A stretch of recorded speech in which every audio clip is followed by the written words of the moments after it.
दोस्तों अस्सलाम वालेकुम।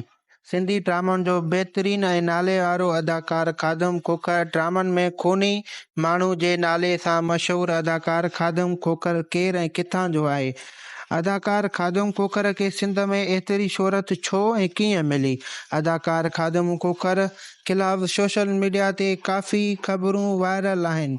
तफ़सीली ॻाल्हि ॿोल करण खां पहिरियां जेकॾहिं अव्हां असांजे यूट्यूब चैनल ते नवां आहियो त असांजे यूट्यूब चैनल खे सब्सक्राइब ज़रूरु कजो।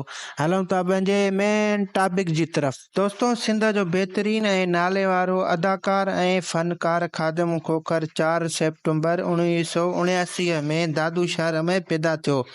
ख़ादिम खोखर 1993 ईस्वीअ खां वठी ड्रामनि में कमु कंदो थो अचे।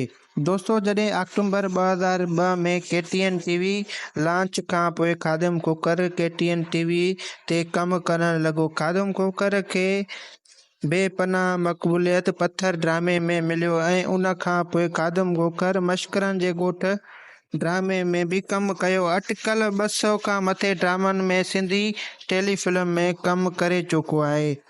हींअर ख़ादिम खोखर फ़नकारी बि करे रहियो आहे, पर उन खे फ़नकारीअ खां एतिरी मोट नथी मिले।